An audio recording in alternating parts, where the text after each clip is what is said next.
Selamat datang saudara-saudari. Hari ini kita belajar mengenai nama penebusan Tuhan. Ya, nombor 4 adalah Jehovah Shalom, iaitu Tuhan kesejahteraan.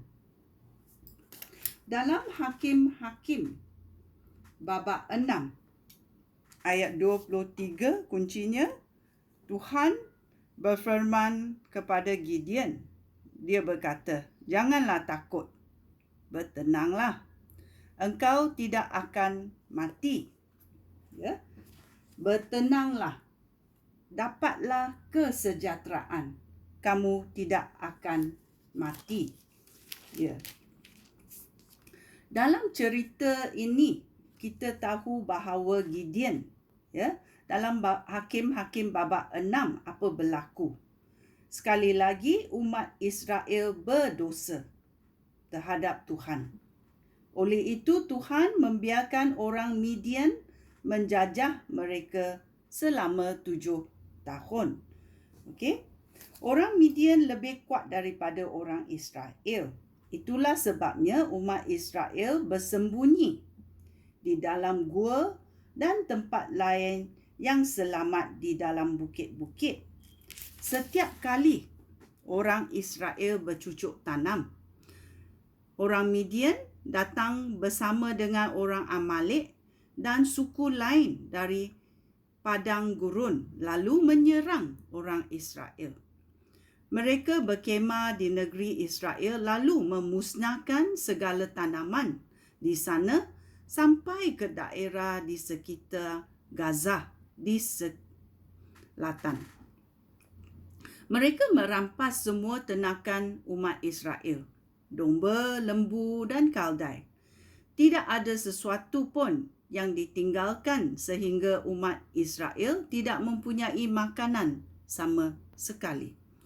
Mereka berduyun-duyun datang dengan ternakan dan kemah mereka yang banyak sekali, umpama kawanan belalang yang besar. Mereka dan unta mereka terlalu banyak sehingga tidak dapat dihitung. Mereka datang memusnahkan negeri itu, dan umat Israel tidak berdaya menentang mereka. Ya, ini berlaku kerana Tuhan berkata umat Israel sekali lagi berdosa terhadap Tuhan. Ya. Dan Tuhan melakukan ini semua kerana ketidakadilan yang dilakukan oleh orang Israel kerana mereka tidak menurut perintah Tuhan. Dan apa terjadi? Ya. Kemudian umat Israel berseru meminta Tuhan menolong mereka melawan orang Midian. Ya. Oleh itu Tuhan mengutus seorang nabi kepada mereka. Nabi itu berkata, "Beginilah firman Tuhan Allah Israel. Aku telah menyelamatkan kamu daripada perhambaan di Mesir. Aku telah menyelamatkan kamu daripada orang Mesir dan penduduk negeri ini yang melawan kamu. Aku mengusir mereka ketika kamu menyerang mereka. Lalu aku memberi kamu negeri dan tanah mereka. Aku memberitahu kamu bahawa akulah Tuhan, Allah kamu, dan bahawa kamu tidak boleh menyembah dewa-dewa orang Amori yang negerinya kamu sekarang diami. Tetapi kamu tidak mentaati firman aku." Ya. Tuhan beritahu mereka, kerana kamu tidak mentaati firman aku. Kamu pergi menyembah dewa-dewa Amori. Inilah berlaku.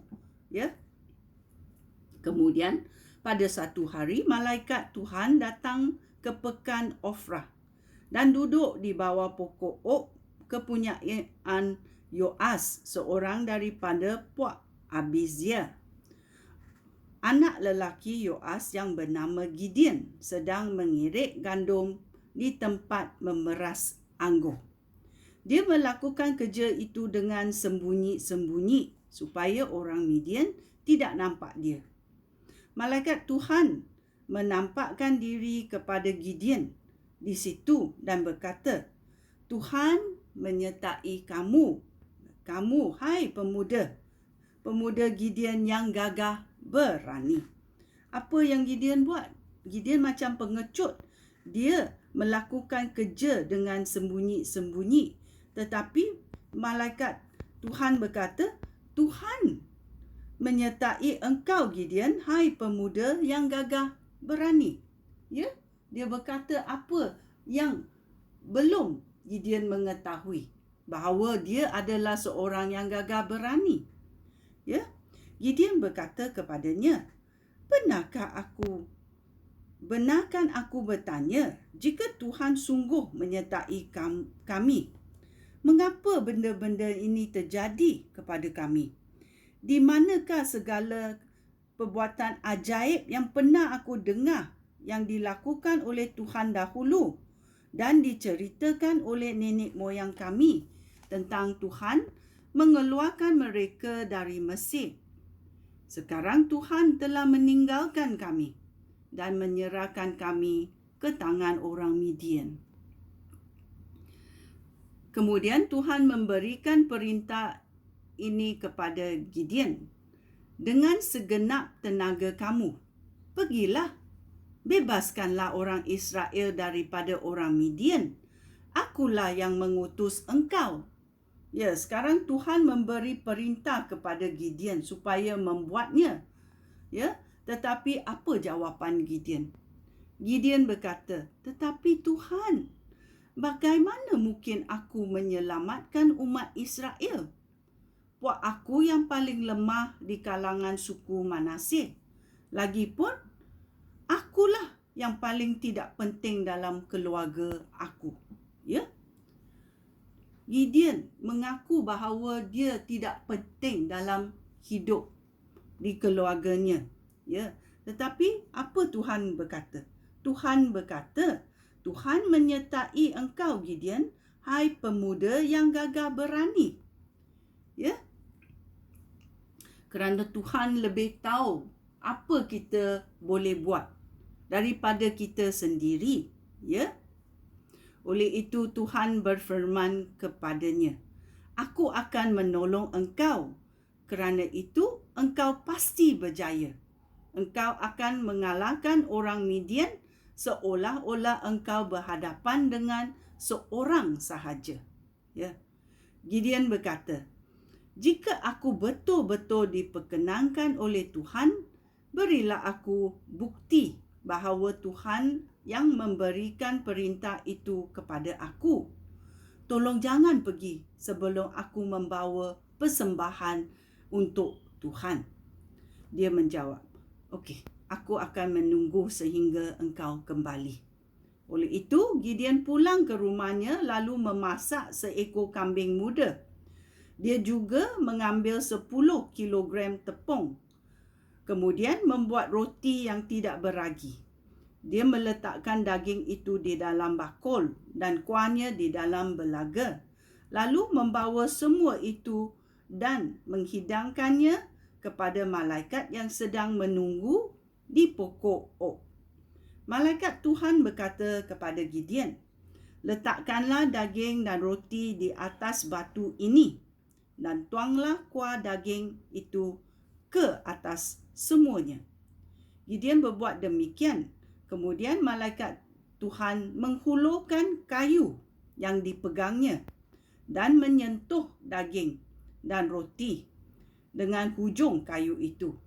Batu itu menyala. Lalu menghanguskan daging dan roti itu. Kemudian malaikat itu hilang daripada pandangan. Gideon menyedari bahawa yang telah datang kepadanya itu malaikat Tuhan. Dengan takut, Gideon berkata, Ya Tuhan, Raja, aku telah berhadapan muka dengan malaikat kamu. Ayat 23, tetapi Tuhan berfirman kepadanya, jangan takut, bertenanglah. engkau tidak akan mati. Gideon membina sebuah mezbah untuk Tuhan di sana dan menamakannya Tuhan Sumber Kesejahteraan. Ya, Tuhan Sumber Kesejahteraan, iaitu Jehovah Shalom. Ya, Tuhan Sumber Kesejahteraan. Ya. Dan dalam Efesus babak 2 ayat 14 dia berkata, Efesus babak 2 ayat 14 berkata, hal itu demikian kerana Kristus sendiri telah membawa kedamaian untuk kita dengan menjadikan orang Yahudi dan orang bukan Yahudi satu umat. Dengan kematian Yesus Kristus di kayu salib, Kristus telah merobohkan tembok permusuhan yang memisahkan mereka. Ya, Tuhan Yesus memberi dan membawa kedamaian, iaitu kesejahteraan dalam hidup kita, dan kita menjadi sempurna. Ya, menjadi sempurna. Kesejahteraan ini boleh merangkumi hidup kita. Ya, itulah kita mengucap Jehovah Shalom. Sekian, terima kasih. Shalom.